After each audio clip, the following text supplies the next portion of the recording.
إن الحمد لله نحمده ونستعينه ونستغفره ونعوذ بالله من شرور أنفسنا وسيئات أعمالنا من يهده الله فلا مضل له ومن يضلل فلا هادي له وأشهد أن لا إله إلا الله وحده لا شريك له وأشهد أن محمدا عبده ورسوله يا أيها الناس اتقوا ربكم الذي خلقكم من نفس واحدة وخلق منها زوجها وبث منهما رجالا كثيرا والنساء واتقوا الله الذي تسألون به والأرحام إن الله كان عليكم رقيبا. O mga tao, matakot kayo sa inyong Panginoon na sa inyong lumikha. Wala sa isang tao at nilikha niya mula rito ang inyong kabiyak at nagpalaganap siya mula sa dalawang ito ng maraming kalalakihan at maraming kababaihan. Matakot kayo kay Allah na sa pamamagitan niya ay naghihilingan kayo. At huwag ninyong putulin ang kaugnayan sa kapag-anakan. Tunay na si Allah sa inyo ay laging mapagbasisi. يا أيها الذين آمنوا اتقوا الله وقولوا قولا سديدا يصلح لكم أعمالكم ويغفر لكم ذنوبكم ومن يطع الله ورسوله فقد فاز فوزا عظيما. At magsabi kayo ng salitang tama, itutuwid niya para sa inyo ang inyong gawain at magpapatawad sa inyo sa mga pagkakasala ninyo. Ang sino mang tumatalim ng kay Allah at sa kanyang sugo ay nagtamo na siya ng isang dakilang tagumpay. Ya ayyuhalladhina amanu taqullaha haqqa tuqatih wa la tamutunna illa wa antum muslimun. O kayo mga sumasampalataya, matakot kayo kay Allah ng takot na mabukol sa Kanya at huwag niyong hayaan dumating sa inyo ang kamatayan maliban kayo ay mga Muslim. A Muslim should have no other goal than this: to live as a Muslim and to die as a Muslim. Mabuhay bilang Muslim at malagutang ka ng hininga bilang Muslim. Yan po ang dapat na goal natin, yung paradigm natin, yung pangarap natin sa mundo. Unang tingin sa lahat, Muslim ka. Muslim ako. Paalala ko sa aking sarili at sa inyo, pagpunod natin magba. Kaya anuman ang pangarap mo sa buhay, dapat naninibabaw yung pagiging Muslim. Gusto mong mag-business, Muslim business na. Gusto mo maging doktor, Muslim doktor. Gusto mo maging pulis, Muslim pulis. At malagutan ka ng hininga bilang Muslim. Yun po ang ating goal. Ang ating pangkumba ay patungkol sa depression. Nababalaw ito, I was saying. Siguro pahapyaw, napag-usapan na natin ito, pero sa ikli ng oras na ating na meron tayo ay nalawang-lawang pa natin ng konti. Yung depression ay hindi ito simpleng sadness o kalungkutan. Ang depression, yung nangibabaw na yung kalungkutan. We will define that. But before that, meron akong gustong basahin na aya sa inyo. Pagpapaalala sa atin patungkol sa mga nakikita natin sa ating paligid. Bago natin pag-usapan yung depression. Ang sabi ni Allah subhanahu wa ta'ala, A'udhu billahi minash shaitanir rajim, وَلَا يَحْسَبَنَّ الَّذِينَ كَفَرُوا أَنَّمَا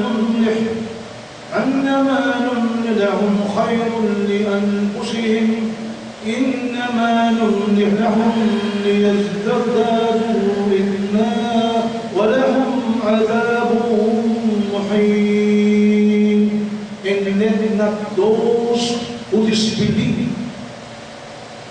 think, huwag na huwag isipin ng mga tumanging sumampalataya that because we extend their time of enjoyment, nang dahil sa ipinagpaliban namin, hinayaan namin silang magpakasasa pa sa kaligayahan, extend their time of enjoyment, it is better to them. We only extend it for them so that they may increase in sin. Ano pong sinasabi ni Allah subhanahu wa ta'ala sa ayan ito? This is the manifestation na pinapabayaan ka na ni Allah subhanahu wa ta'ala. Ano po yun?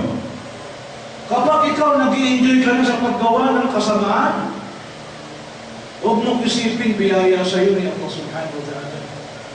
Ipinagbaunan niya ang tinawag niya dito mga kafir. Huwag nawang ilang isipin ng pagpapalibang ko sa kanilang pagpapakasasa sa kasarapan.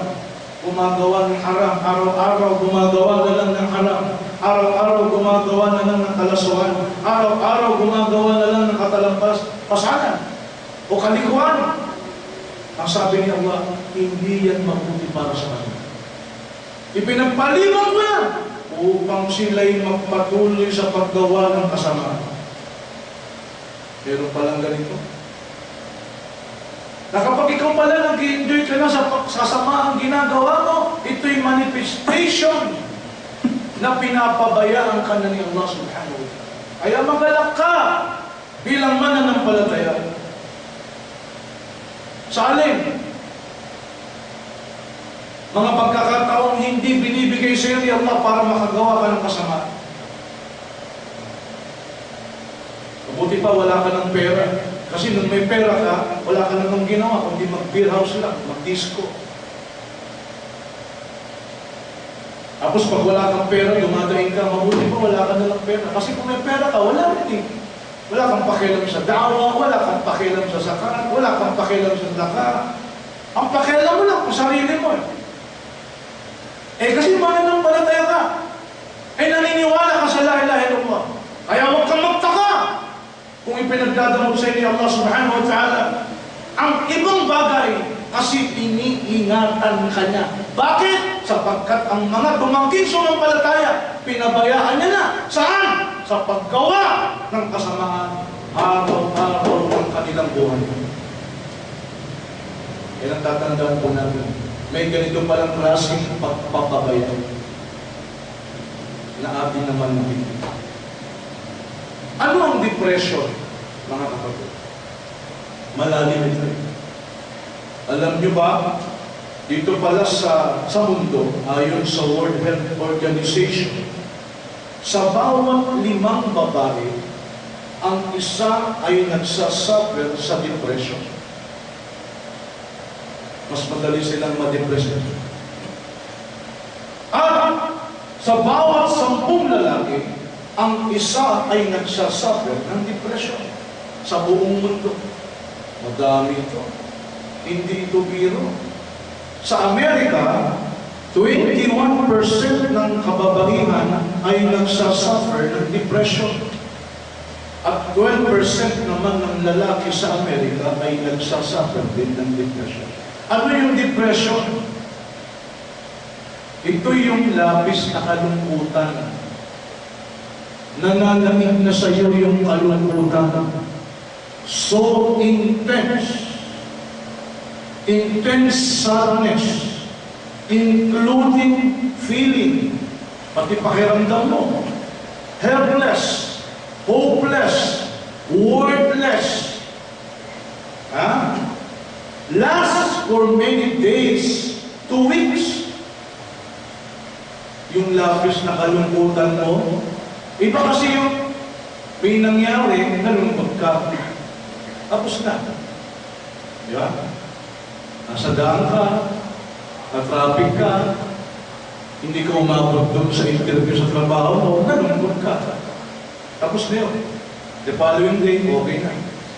Pero, kapag yung kalungkutan mo na naig sa'yo, pati sa pakiramdam mo, ang pakiramdam mo, helpless ka na, hopeless, kawalan ng pag-asa, worthless, wala nang halaga. Karamihan sa matanda, nararamdaman ito eh. Kasi yung matanda, hindi na pinapansin, wala nang kumakausap, parang ang feeling niya, wala na siyang silbi. Yung depression, madaling dumating sa kanila. Last for many days, 2 weeks. Aba, tumatagal na ng ilang araw, ilang linggo, and keep you from functioning normally. Your depressions may be something more than sadness. Itong kalungkutan nito, hindi lang ito simpleng kalungkutan, mas malalim pang kalungkutan ito sapagkat nanayhin. Wala ka ng gana. Sabi nga ng isang definition ng medical science, real illness, sakit pala yung tinuturi na, that impacts the brain. Hindi ito imaginary. Hindi lang ito pwedeng sabihin din, nasa isip mo lang yan, but hindi. Totoong nararamdaman ito ng tao na di-depress. Kaya wala siyang gana. Walang gana. Yung dating ginagawa niya, hindi niya na magawa. O ayaw niya nang gawin. Wala na siyang motivating factor. Yung normal na ginagawa niya sa araw-araw, ayaw niya nang gawin. Na naging ang depression sa kanya. Ano po ang mga symptoms? Tingnan natin, baka ako o kayo ay depressed na. Feelings. Ano yung mga nararamdaman ng taong depressed? Unang isa-isayin natin. Intense sadness, malalim na kalungkutan. Galit ka na sa mundo. Pati asawa mo, hindi ka natutuwa. Anak mo, hindi ka natutuwa. Kaibigan mo, hindi ka natutuwa. Walang nakapagpapaligaya sa iyo. Kaya ang gusto mo, mapag-isa. Wala kang gustong kausapin. Wala. Kahit ibangin ka ng sino pa man, gusto mo mapag-isa. Hopelessness, parating negative. Wala kang pagkasang nakikita. Guilt, meron kang guilt feeling. May history ito eh. May unresolved past na naka-apekto sa'yo. Moodiness, angry outbursts, madaling magalit, walang katuturan, konting keyboard, galit na galit. Ina natin, makagalit na rin tayo. Loss of interest in friends, family, and favorite activity, including sex. Wala ka ng gana. Ikan kasi natin, parang hindi ka natao dito. Thoughts. Ano naman yung kanina feelings yun yung thoughts. Yung kaisipan ng taong depressed. Trouble concentrating. Hindi makapag-concentrate sa lahat ng kanyang ginagawa. Trouble in making decision. Hindi makapag-decide. Ano ba? Pupunta ba tayo? Ano ba? Kaliwa ka na. Hindi niya kaya mag-decide. Ang hirap mag-drive ng isang tao depressed. Trouble in remembering things. Wala na siyang maalala. Trouble harming yourself. Delusion. Ano po yung delusion? Pagkakahibang. Nahihibang na. Hallucination. May nakikita na. Parati siya nagsasabing may nakikita siya. Meron siya, kung tawagin ng iba ay may friend. Meron siyang kaibigan na hindi siya nakakita. Behavior, anong pag-ugali? Withdrawing from people. Ito na mapag-isa. Missing work, schools and other commitments. Attempts to harm yourself. Yung suicidal tendency. Alam mo ninyo, ang mga depressed na tao ay candidate for suicide. Halos lahat ng nag-suicide ay dumaan sa depression. Yung isang sikat na artista sa Amerika ay hindi naman maintindihan. Yung pala depressed pala yung tao na yung kahit maraming pera, kahit sikat, araw-araw, meron siyang shooting. Si Robin Williams ay nagpakamatay. Hindi maintindihan kahit yung mga matatalinong doktor. Kasi yung depression hanggang ngayon, may debate kung bakit nagkakaroon ng depression. Kasi sa medical science, wala silang tinatawag na spiritual part of human. Ang meron lang sa science, physical and mental, yung consciousness. Kaya it is something to do with what? Illness of the brain.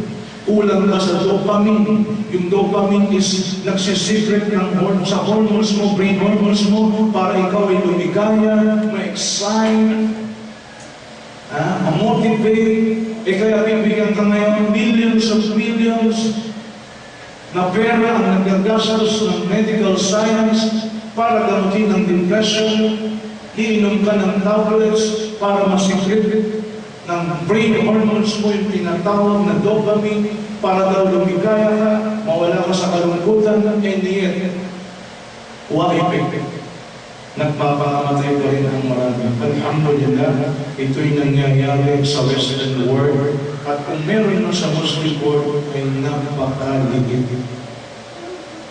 Physical problem, patungkol sa physical, tiredness, lack of energy, walang gana, unexplained ache and pain, may nararamdaman sa katawan na sakit, hindi maintindihan.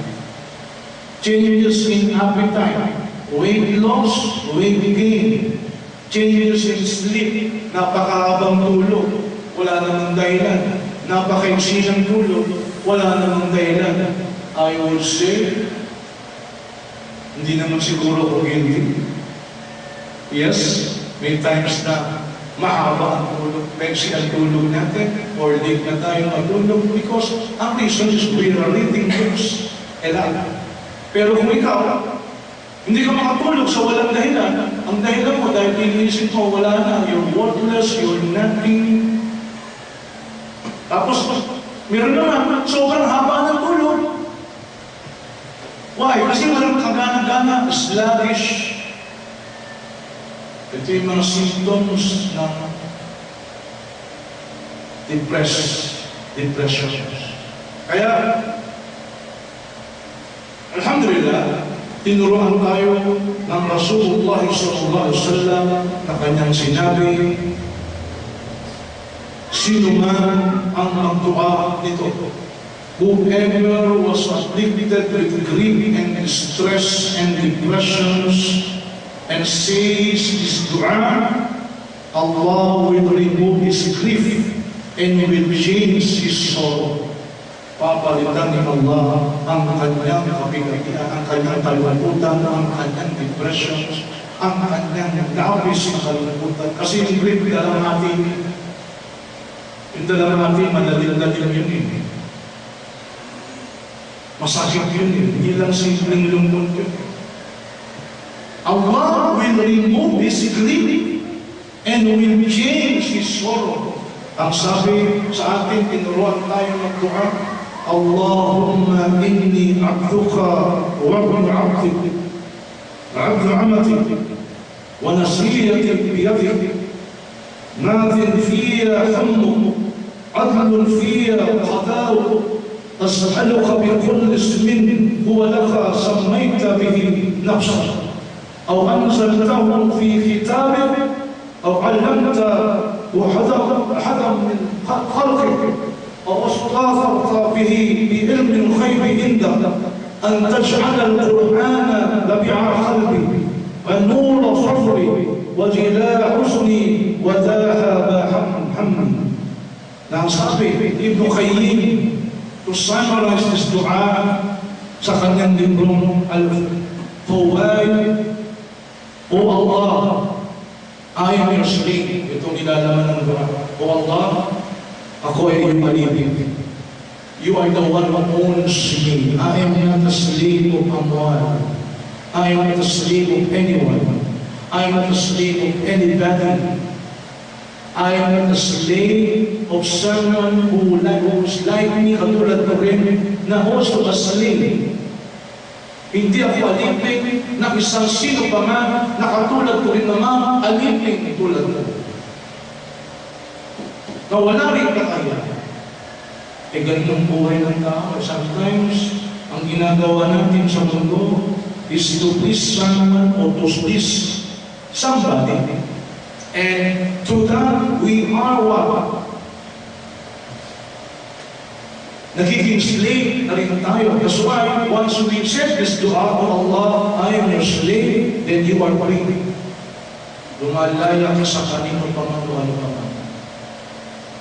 Because we are the servant of Allah subhanahu wa ta'ala. He is the one who owns us. You have control over me. Hindi po siya ang dapat manayag sa akin. Hindi ikaw ang nananayag sa akin.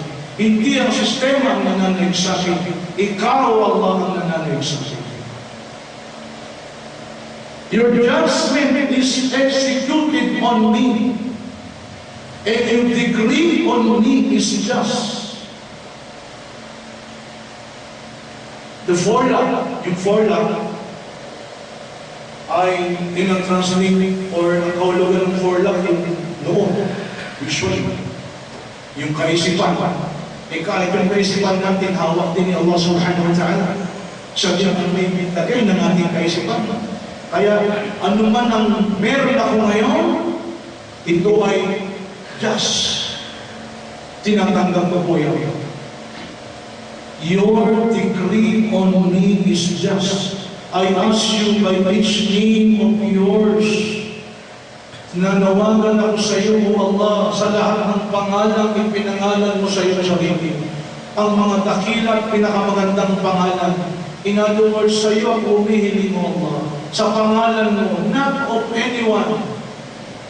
Hindi sa pangalan ng sino pa man o ano pa man. But by your name, O Allah, I'm calling you. Make the Quran the delight of my heart. Na ang Quran nawa, O Allah, ay maging liwanag sa aking puso, maging kaligayahan ng aking sarili. Kaya sinabi ni Propeta Muhammad sallallahu alaihi wasallam, ang sino mong magdua nito, Allah will remove his sadness, his grief, yung kanyang dalamhati. So maganda, magdua na natin ang dua nito, mga kapatid. That really like what Allah subhanahu wa ta'ala.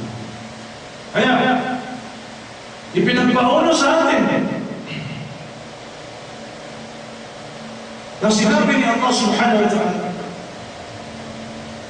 ang dahilan ng ating labis na dalamhati. At ito'y naibahagi na natin, mga kapatid. I'm just reminding again myself and you. Kasi sinabi ni Allah subhanahu wa ta'ala, no calamity befalls on earth and in yourselves, but it was already written before it became, before it manifest, bago pa man mangyari. Walang kalamitan, ma'asaba min musibatin fil ard. At sa inyo, sa mundong ito, walang musib, walang trahedyang nangyayari sa mundong ito at sa inyong mga sarili, ngunit ito'y nakasulat na bago pa man namin papangyarihan. Ito'y napakadali ng Allah subhanahu wa ta'ala. Bakit na sinasabi ito? Gusto na tayo ng kondisyon. Pag pinabasa ko itong ayaw na ito, nagkakaroon talaga ako ng pag-asa. Kasi sinabi niya, لِكَيْ لَا تَعْصَوْا عَلَى مَا فَاتَكُمْ وَلَا تَفْرَحُوا بِمَا عَاتَاكُمْ, so that you will not be sad. Hindi ka na para, hindi ka na ma-depress. Ano nakapag-depress? Saan nakikinig yung depression mo? Sa bagay na hindi mo nakuha. May gustong-gusto ka, hindi mo nakuha, imbis na yun ang mangyari, ito ang nangyari, kaya ngayon nalulungkot ka. At dahil sa kalungkutan na dumating na yan, hindi ka na naka-move on. Dahil sa kalungkutan na yan, na-overcome ka ng sadness. Sadness upon sadness upon sadness, then eventually it become what? Depression. Intense sadness, depressed ka na. Hindi lang days, weeks, months, years. Naramdaman ito ng mga lumaban sa World War II. After fighting, then they realize para sa itong paglalaban na ito, nasugatan sila, everything, tapos yun na. Pag-uwi nila, nagkaroon na sila ng intense depression. And most of them, marami sa kanila, nagpakamatay nila. Doon sa war, iningatan nila ang sarili nila. Hindi sila naman lumaban sila. Pag-uwi nila, wala ng war, ang hindi pa nila kaya labanan ng depression. Kaya nagpakamatay na lang sila. Why? Sobrang lungkot. Hindi ito biro, mga kapatid. Hindi ito biro. Kaya, sinagot niya pa ito ng direkta. لِكَيْ لَا تَعْصَوْا عَلَى مَا فَاتَكُمْ وَلَا تَفْرَحُوا بِمَا عَاتَاكُمْ upang huwag ka nang malungkot sa mga bagay na hindi mo nakamtan, so that you will not grieve on the things you fail to get, upang huwag ka nang malungkot sa mga bagay na hindi mo nakuha, at huwag ka nang labis na magalala sa mga bagay na iyong nakamtan para ikay mayabang mo. Dati wala kang pera, nagkaroon ka ng konting pera, yumabang ka na, ang masaklap ng kapikapan ng tao. Direktang sinabi, huwag ka nang ma-depress. Kasi alam ko, ang unang-unang magpapakalungkot sa'yo, ang unang-unang magiging dahilan para ma-depress ka, ay meron kang gusto, pero hindi mo nakuha. Siya nagsabi mismo, ang higit na nakakalam sa akin, hindi psychiatrist, hindi psychologist. Siya mismo nagsabi, ipinagpaula niya, huwag ka nang malungkot. Huwag ka nang malungkot. Kasi nakasulat niya, bago pa man mangyari, tanggapin mo na lang. Because why? Ipinagpaula sa dua, O Allah, you control me, because I am your slave. And as a slave, we don't ask our master. As a creator, we as creature, we don't ask why you created us. Bilang nila, hindi tayo dapat magtanong kung bakit ako nila. Bakit ako pinili? Yan din tayo para sa tulog kay Allah. And believe me, brothers and sisters, ang pagsunod niyo talagang katalagahan natin. Ang sarap ng meron ng Allah subhanahu wa ta'ala sa atin. And then, ipinagpauna sa atin. Bakit? Tingnan mo, huwag ka nang malungkot sa mga bagay na hindi mo nakamtan. Bakit? Kasi meron ka naman mga gusto, makasasama lang sa'yo. At meron ka naman ayaw, makapagunti para sa'yo. Bakit? Ipinagpauna rin yan. اعلموا أنما الحياة الدنيا لعب ولهو وزينة وتفاخر بينكم وتخاطر بالأموال والأولاد. Ipinagpauna ni Allah subhanahu wa ta'ala, bear in mind that the life is in this world is nothing but play and amusement. Ang buhay sa mundong ito, pakatandaan ninyo, ay laro lamang ang paglilibang. At ang buhay dito, ano? Pagpapaligsahan, pagpapayabangan ninyo sa isa't isa, boasting on one another. Tama o hindi? Tama. Sa pag-aaral mo pa lang ng kinder, pagalingan na kayo ng ABC 1, 2, 3. 1 plus 1 equals 1. Diba? Pagdating mo ng high school, ganun pa rin. Pagdating mo ng college, ganun pa rin. Pagdating mo sa pag-apply ng trabaho, ganun pa rin. Sa lahat ng larangan, you are boasting to one another. Nagpapayabangan kayo sa isa't isa. Iyan ang buhay sa mundo. Isn't it true? Hindi ba tama? Na ang mundong ito ay competition. Nakakalungkot nga lang isipin. Pati mga duwan, they compete to each other. Na dapat nagkakaisa. This is the life in this world. Payabangan sa isa't isa. Paligsahan. Paramihan ng mga amal. payabangan ng pagkakaroon ng mga anak. Tinan mo anak ko, gamit ng medicine niya. Tinan mo anak ko, gamit ng lawyer. Tinan mo anak ko, gamit ng ganito yan, ganito. Hindi ba? Yung sinasabi ng Quran, it is the reality. Tinumpok talaga ni Allah kung ano ang buhay na meron tayo. It's nothing but play and amusement. Nothing but boasting to one another. Nothing but competition in reality. Yan ang buhay na meron tayo. Kaya yan, that's the reason also why you will get depression. Why? Because hindi lahat naman ang gusto mo nakukuha mo. And that is the key of depression. May gusto ka, gusto mo maging abogado, eh hindi ka naging abogado. Wala na nangyari sa buhay mo. Wala ka nang gustong gawin sa buhay mo. You feel worthless. You feel hopeless. Kaya, let us put our reliance to Allah subhanahu wa ta'ala. Ilaan natin ang buong pagtitiwala natin kay Allah subhanahu wa ta'ala. Kaya ipinaalala niya sa atin, Inni tawakkaltu ala Allahi Rabbi wa Rabbikum ma min dabbatin illa huwa akhidun binasiyatiha inna Rabbi ala siratin mustaqim. Tunay na ako ay nananalig kay Allah. Sabihin natin kay Allah. Tunay na ako ay nananalig ng buong buo kay Allah, ang Panginoon ko at ang Panginoon niyo. Walang may buhay na kumikilos na hindi niya nahawakan ang ngunit. Wala daw buhay na kumikilos, mapakuod man yan, mapalangaw man yan, mapalawak man yan. Walang may buhay na kumikilos na hindi niya nahawakan ang ngunit. Ano pong ibig sabihin ng forlak? Yung pag-iisip.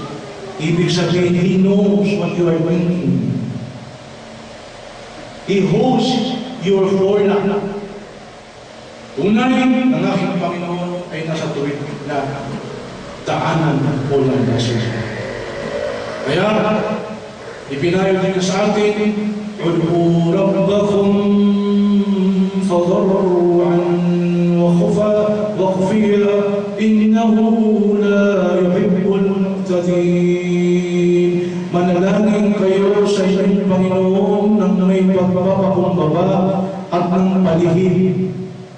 There are times, mga brothers, na dapat magtuwa tayo kay Allah ng palihim. Ano pong ibig sabihin nito? Walang nakakaalam, walang nakakarinig yung pinipetisyon mo sa kanya. Ikaw lang nakakaalam. Hindi mo kailangan iparinig sa tama. Why? Because it is yourself. Prayer. Sarili ng dua, petition, panalangin, hiling, daing kay Allah subhanahu wa ta'ala. Na ikaw lang na nakakaalam ko. Manalangin kayo sa inyong Panginoon nang may pagpapakumbaba. Kailangan may kusyo, may humility, pagpapakumbaba, at anong palihim. Ibig sabihin, talagang totoo ka sa sarili mo na hindi ko Allah na nalalaman mo na ikaw ang tinatawagan ko. Nalalaman mo Allah na totoo ako sa aking sarili. Sapagkat sa aking pagiging isa, walang tao nakatabi sa akin, walang ibang nakakarinig. Ako lang, nalalaman mo Allah na totoo ako, totoo ang aking mga daig, kahit hindi ko ibuka ang aking mga bibig. Alam mo kung ano nasa puso ko, alam mo ang inihiling ko sa iyo. Kaya totoo ka sa sarili mo na talagang sumasamba kay Allah subhanahu wa ta'ala. Tunay, ngunit mga kapatid, at gusto natin maalis sa depression, gusto natin maalis sa kalungkutan. Hindi sinabi ni Allah, ito ang will sa iyo. O kaya, relax ka lang dyan. Akong bahala sa iyo, kahit wala ka lang gawin. Kailangan may determination tayo. Sa lahat naman ng larangan, kapatid, gusto natin magbago, ang pagbabago ay nagsisimula sa atin. Ay, pinagpahunan niya eh. Kaya nga yung sinabi, huwag ka nang malungkot. O di may gagawin tayo. Kung manitili ka pa rin sa kalungkutan, hindi ka makakamove. Kasi ayaw ka niya ma-depress eh. Ang Shaitan, he wants you to ma-depress. Para mawalan ka na ng pag-asa, yun ang gusto niya eh. Yun ang gusto niya eh. And believe you me, kahit sa isang Muslim, nangyayari ito. Masipag-sipag magsalita siya. Masipag-sipag magdikit. Nagkaroon ng problema sa buhay. Bumitaw sa kanyang kinalabihan. Tagal na po tayo sa larangan ng dawa. Nakita natin ang ibang tao na ganito ang nangyari. Sometimes, mga kapatid, believe you kung ano talaga ang nasa puso mo, inilalagdag dyan ni Allah subhanahu. May mga tao na pagpunod. Ipinapakita nila ang kanilang ibadat. Kailangan marunong siya Allah. Ilalagdag niya ang mga totoo at ang hindi totoo. Kung gano'n siya kasipag noon sa panalangin sa ibadat, ngayon nawalan siya, na-depress niya, na-overcome ng depress. Kaya hindi biro ito.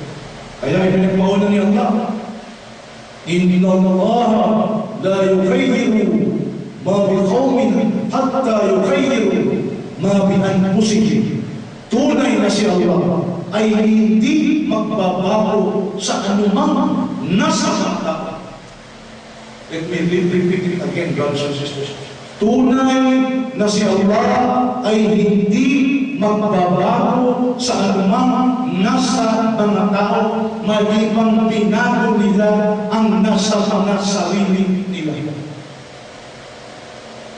Paano ka magbabago? Ikaw muna, baguhin mo muna sarili. Ayan yung sinabi ni Allah, huwag ka nang malungkot. Hoy, huwag ka nang malungkot. Sa mga bagay na hindi mo nakuha, di huwag ka nang malungkot. Di huwag ka nang magpadala, manaig sa iyong kalungkutan para ma-depress ka pa. At hindi ka na kumilos, hindi ka na mag-move on, because Allah wants you to move on. Forget the past. It's done already. It's gone already. Yung future, huwag kang mapraning, hindi pa dumarating. Yung ngayon, yung pagbigyan ng pagpapala. Umangon tayo, kapatid. Pero hindi kanya babaguhin. Hindi babaguhin ni Allah ang anumang nasa mga tao. Malibang binago nila ang nasa mga sarili nila. Mawawala tayo sa depression. Mawawala tayo sa problema. Mawawala tayo sa kalungkutan. Kapag ikaw mismo, babaguhin mo yung sarili. At sinabi ni Propeta Muhammad SAW, tie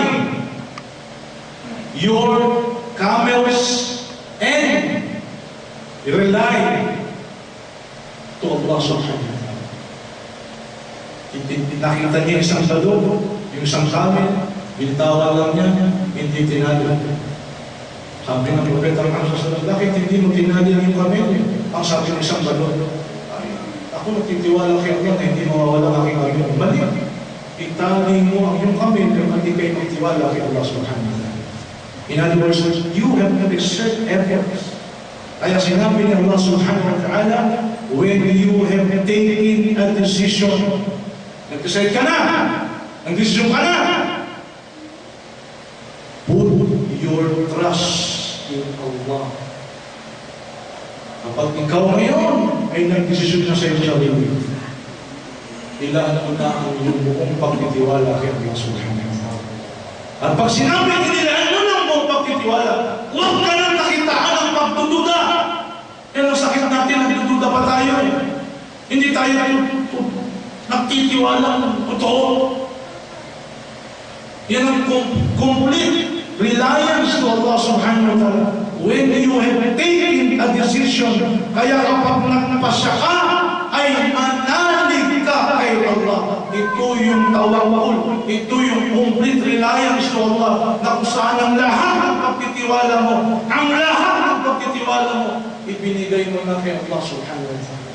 Then let Allah do the rest. Ganyan, naunawan ng mga sahaba ang tinatawag na tawakkul kay Allah subhanahu wa ta'ala. Kaya, mga kapatid, ito nawa ay magsilbing paalala sa atin. Naway makinabang tayo sa pagpapaalala nito sapagkat darating ang araw, anumang pagpapaalala sa atin ay wala nang ano pa mang pakinabang sa atin. Aqulu qawli hadha wastaghfirullahi wa lakum wa lisa'iril muslimina wal muslimat wastaghfiruhu innahu huwal ghafurur rahim.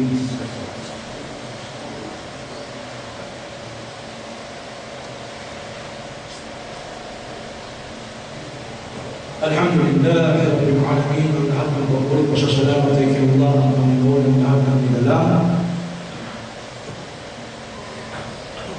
Brothers and sisters, mga kapatid, Allah did not promise days without pain.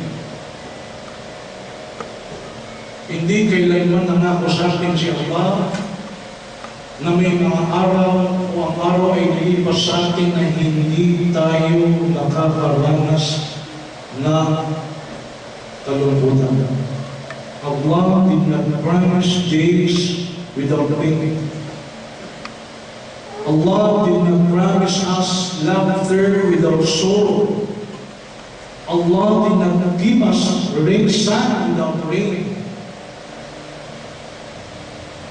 Hindi tayo pinangakuan ni Allah na dito sa mundong ito liligaya kayo at wala na kayong maranasan sa kalungkutan. Kailanman hindi siya nangako. But He did promise strength for the day. Ngunit nangako siya na bibigyan na tayo ng lakas. Bibigyan na tayo ng lakas. At binibigyan na tayo ng pag-asa. Binibigyan niya tayo ng pag-asa. Nangako siya sa atin. At isa sa kanyang mga pangako. Ang kailangan lang talaga, magtiwala tayo sa kanyang mga pangako. Ang sinabi sa atin ni Allah subhanahu wa ta'ala, pakinggan po ninyo ito sapagkat every now and then ay nagpapalakas nito ng aking kalooban. Sapagkat nakakaranas din tayo ng problema. And I'm sure lahat sa atin dito ay may problema. At alhamdulillah, dahil dito, ay hindi tayo napapanayigan o the problem does not overcome us. Sa Islam, hindi tayo tinuruan na takbuhan natin ang ating problema. Tinuruan tayo harapin natin ang problema. Tinuruan tayo labanan natin ang depression. Kaya sinabi ni Allah subhanahu wa ta'ala, وَمَنْ يَتَّقِ اللَّهَ يَجْعَلْ لَهُ مَخْرَجًا وَيَرْزُقْهُ مِنْ حَيْثُ لَا يَحْتَسِبُ وَمَنْ يَتَوَكَّلْ عَلَى اللَّهِ فَهُوَ حَسْبُهُ إِنَّ اللَّهَ بَالِغُ أَمْرِهِ قَدْ جَعَلَ اللَّهُ لِكُلِّ شَيْءٍ قَدْرًا.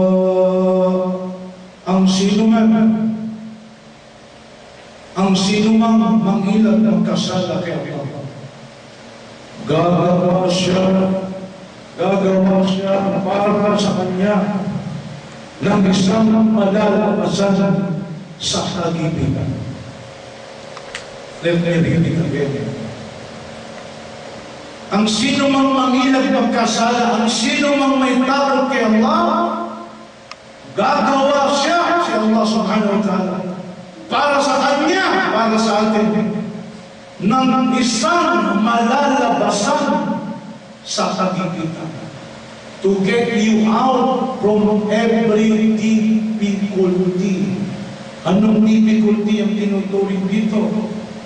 Difficulty sa pera, difficulty sa emotion, difficulty sa pag-iisip, may problema ka, nangako siya sa atin, gagawa siya para sa Kanya ng isang malalabasan sa kagipitan. At pagkakalooban niya ito mula sa hindi niya inaasahan. And He will provide you from sources you never imagined. How many times nangyari sa buhay natin ito? Sources na hindi natin naisip na mayroong malalang. Parang masjid. Nagsimula kami sa baba, plywood. Sintok sa buwan ang masjid na ito. We never thought na mayroong darating isang tao. Sources from Allah subhanahu wa ta'ala na kaya naging posible ang masjid. Kaya huwag ka na magtaka. Ang gusto lang ni Allah, period, matakot ka kay Allah. Makilag kang magkasala sa harap ng iyong magagawa at magtiwala ka sa Allah. Sapagkat nangako siya, aalisin ka sa lahat ng kailangan dinaranas. At pagkakalumang ka na mula sa hindi mong inasa, ang sinumang nananalig kay Allah. Nananalig. Ibig sabihin doon, hindi nananalig past tense. Hindi mananalig future. Nananalig. Present tense. Present progressive. Ang sino man nananalig kay Allah, siya ay sapat na sa harapan. Wala ka nang kailangan. Tunayin na si Allah ay magpapatupad ng kanyang layo. Gumawa na si Allah para sa bawat bagay ng nakal. Brothers and sisters, nalaman natin ngayon ang depression. Hindi pala biro ito. Nawa, tinatag tayo ni Allah, alisin tayo sa kalungkutan na dinaranas natin. Baka ito ay maging depression. At mga kapatid, lastly, gusto kong ipaalala sa aking sarili at sa inyo. Alam nyo, napakasarap kapag may problema ka, may kasadya ka. At sa mga tao, ang dapat nakasandya natin, tayo bilang magkakapatid. May problema ka.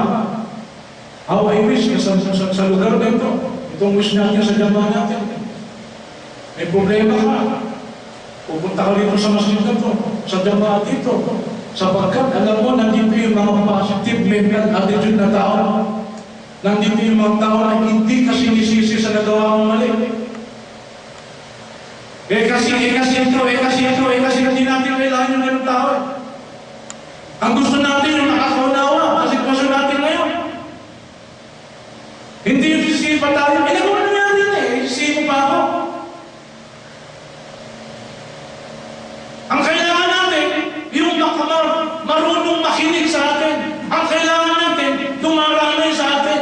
Ang kailangan natin, tutulong sa atin. Ang kailangan natin, naunawaan tayo. Mayroong emptiness, may sympathy at empathy. Yun ang kailangan natin. At saan natin makuha yung supposed to be, pinagpauna sa atin. Yung Allah subhanahu wa ta'ala, sa magkakapatid. Nakatulad ko rin nagsasabi ng la ilaha illallah Muhammadur Rasulullah. Kaya na, kung tayo ay papayaban. Kung tayo nagsisiraan. Kung tayo pagkalikot mo, binababay natin ang isang isa. Kung tayo nagdududa sa isa't isa. Kanino pa tayo lalapit? Pagkatapos ng mananampalataya, pagkatapos ng magkakapatid, kanino ka lalapit? Kaya may mga kapatid, hindi maranasan ang tamis ng Islam ng pagiging Muslim. Kasi pag may problema siya, walang kapatid na tumutulong. Saan pupunta doon. Anino? Doon sa tinatawag na nagpa-5-6.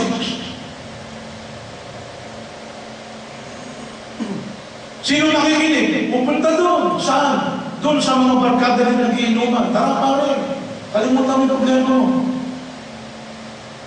Hindi kasi natin na-establish yung tunay na kapatiran. Kaya sana, inihiling natin kay Allah subhanahu wa ta'ala. Palakasin nawa ni Allah natin pagkakapatiran natin jamaah.